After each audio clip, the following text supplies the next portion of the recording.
The Infinite Museion is the best Rogue Trader has been since launch. It is the third story DLC for Rogue Trader, and there's a lot to get through. It includes a game-wide augmentation system, which is an absolute game changer and the biggest mechanical change since launch, a new companion, Aegon Febris, a tech priest far more interesting than his reveal made him look, a ground-up rework for Eurolon the Cruel, and a new storyline spanning across Acts 2, 4, and 5, with multiple new zones, most of the weight loaded into the back half of the game where Rogue Trader has been thin on content until now. I'm going to try to keep story spoilers light, but if you want to go in blind and just want to know whether or not this DLC is worth buying, my answer is emphatically yes. Before we dive too deep, I do want to say that Owlcat gave me early access, so firstly, thanks to them, but also a few things weren't final while I recorded. Aegon's voice lines still had placeholders patching in as I played, and a few other unfinished bits. I ran most of it on a fresh save to feel how the early acts have changed, and with a couple of the Owlcat provided endgame saves on top, since this game is far too big to finish in a single week. Like Void Shadows, the Infinite Museion is built into the main campaign and it should be landing today, June 11th. It runs about 15 hours depending on how fast you are. You pick up the new companion almost the second you reach Act 2, which is also what unlocks your augmentation station. The bulk of the story is in Acts 4 and 5, which I love. We've been asking for endgame content for years, so loading it into the back half instead of the front is a fantastic move. Alright, so let's get right into the main event and the reason I'm loving this DLC, as someone that loves messing around with builds. The augmentation system, the biggest change Rogue Trader has seen since Blade Dancer and Executioner were released, and the reason I personally rate this DLC on the same level as Void Shadows. A class can only ever change the way a handful of characters are built. Augments change how nearly every character in the game can be built, old companions included. This allows it to have a much wider scope than any singular class could. At the beginning of Act 2, you unlock a new void ship compartment, the Sector Bionica, run by two feuding scientists, Genitor Ferenz and Vivisector Martinax, competing for your favor.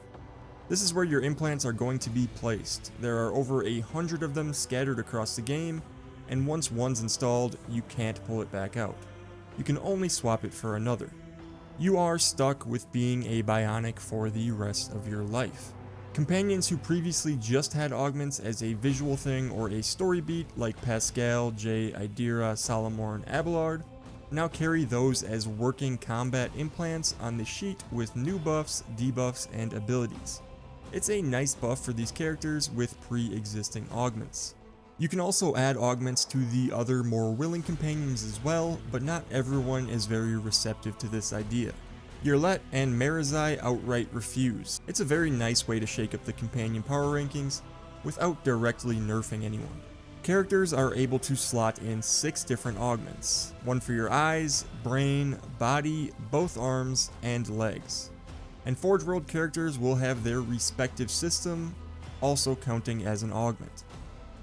The augments also reskin them too. The model for both players and companions will change based on what augments you decide to implant. Quickly, just to show you guys the power, I want to talk through a handful of augments so you can see the potential of what we're working with here. The Ballistic Synchronizer automatically launches a grenade into the group you're shooting at every time you score a critical. Pair that with a Grenadier Cloak and some of the other abilities you pick up in the DLC, and this slots right into shooting builds for basically no downside. Just free AoE damage on a crit. Skull Crushers are a heretical exclusive leg insertion that gives you Furious Assault, an ability that decimates everyone around you and gives you more mobility. The downside is you will start bleeding, which under the right build might not be much of a downside at all. The Cerebral Inverter is one that really caught my eye. It changes strength and weapon skill damage to scale off intelligence and ballistic skill instead. This is something that is completely build defining, and I am very interested in trying to build something around this one. The Galvanic Carapace gives your melee attacks a chain lightning effect, but it costs you basically all of your defenses. It's a high risk, high reward, glass cannon style implant. The focal emitter is an optical insertion that turns your character into Cyclops from X-Men, launching lasers from your eyes with every strike. You might notice this one requires having a prey, which means it's built for the bounty hunter archetype. And that is something I should mention about these augments in general. I've noticed a lot of them are designed for the classes that have been slightly underserved until now. Bounty hunters, operatives, master tacticians are some of the archetypes that will be eating good with this DLC. The last implant I'll quickly go over is the Ogren Grips, which lets you equip a two-hander in one hand. This is what I am already building around in my current playthrough. These implants do come with a consistent downside. Every implant you install raises a stat called Ferrum Sanctum, your march toward the purity of the machine. The higher it stacks, the more electricity damage you will take, though it also powers up augments and abilities that scale off of how many stacks you have. The idea with most builds will be that you're fragile against the electric type enemies, but the trade is going to land in your favor in every other scenario because on top of the augments themselves, there's a whole host of new talents directly tied to the augmentation system. This is what I think is going to make augments almost mandatory on every build going forward, because some of these talents easily push your damage far enough past the downside that there's really no reason not to slot them into anyone willing to accept the power of the machine. For reference, I believe that Blade Dancer was the last thing to hit the game with this much power, but it did hit it in a sort of unhealthy way. Blade Dancer is undeniably extremely fun, but it was one class so far over the line that everything else just felt small next to it. Augments are a much broader change and a healthier one. They bring the whole roster of companions and rogue trader builds up to be more unique, more fun, and provide some new playstyles. So the augmentation system is the crown jewel of the DLC, and now to the guy who shows up to get the party started. When Owlcat first showed Aegon Febris, much like the rest of you, I saw Fat Pascal and was pretty disappointed in the character design. We walk into the Infinite Museion, stuffed with Xenos and creatures from every corner of the Warhammer setting, and the new recruit is just another tech priest. He quickly changed my opinion of him. Out of combat, he drops the usual machine cant and just talks like a normal dude, which for me was pretty refreshing. His backstory is that he's a devout servant of the Museion, a manipulous with a shadowed past, and those beliefs put him at odds with the more dogmatic half of your crew. He has a servitor skull named Nuncius that follows him around that he likes to talk to, but no one else can hear from. Personality and gameplay wise, I kind of see him as a sort of weird fusion of Jay and Pascal, with a hint of Fat Grandpa and Mad Scientist vibes. Aegon is level 1 in both Iconoclast and Heretic, which without spoiling anything, I think is a pretty good look into what personality he will bring to the party. The moment that really sold me on him though was when I started using him in combat. He felt very good and strong, and for reference I do play on Unfair.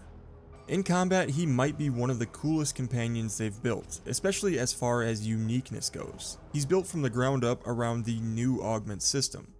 And one of his big tricks is that you can swap out his dextral insertion to give him completely different abilities, which alter his playstyle. On top of that, he comes with his own manipulous talents and abilities on level up that no other companion has access to, which means he plays differently from everyone else in the roster and can dramatically change from one playthrough to the next. Aegon has some exclusive gear and can swing between a hard support and a damage hybrid depending on your team's needs. Power wise, I'd put him pretty high up there, but we'll need to do some further testing to see where exactly he lands. He definitely holds up very well on Unfair. I don't believe he is fully Cassia tier, but regardless he is definitely a blast to use. He's also a generally pretty strong skill monkey as well, which is another reason I think he'll quietly replace Jay in a lot of my playthroughs. He has the same pseudo-iconoclast heretic ideals, while also being an officer who likes going master tactician. Of course, no one can ever really compare to the full skill monkey power of Jay from Cold Trader, but he generally to me just felt like a better version of her. I might just have recency bias though. Aegon's the new face, but he's not the only companion change you'll notice. Yurlan the Cruel got a ground up rework. new skills across the board, buff stats, and new abilities for his summoned demons. Unfortunately, I do not have the exact changes yet, which I am sure will arrive with the patch notes, but I did play around with him for a bit and he felt much better. Between Aegon, Eurolon, a longer Act 4 and 5, and the new Augments, it's easily the best time to make a fresh Heretic run. Now we've done enough talking about these systems, but what about the actual story content? The story starts small. Early Act 2, Aegon enters your ship, kickstarts your Bionica room, you recruit him, and that unlocks the Sector Bionica on your Void ship. This is where Ferenz and Martinax run the augmentation station, and the story for them begins. This will eventually lead you to finding a hidden room within the sector which will give you hints into the Von Valancius dynasty and where you will discover an unnamed relative far, far into the past, which is largely what the story for Infinite Museion is about. Trazyn and this unnamed relative. From there, the DLC campaign sends you to Zarkov, a beautiful floral planet, and a lost Von Valancius frontier world with an intro that is absolutely badass.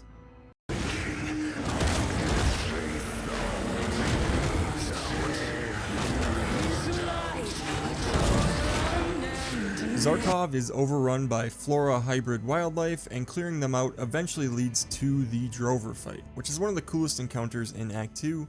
Maybe even the best one. Once you're finished with the extermination process, you will acquire an arch-militant to take back to the ship with you, and you'll acquire the planet as a colony of your own.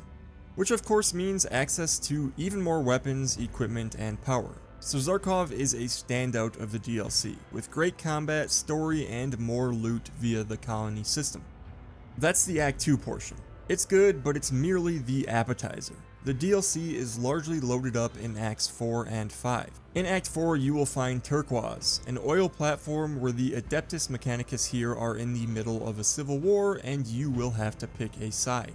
And then there is the namesake of the DLC, the Museion itself, the Vault of Trazyn the Infinite. I won't fully describe what's inside because I do want to avoid as many spoilers as I can, but it's full of rare creatures caged from across the galaxy, slices of history frozen mid-moment, and multiple areas to fight through.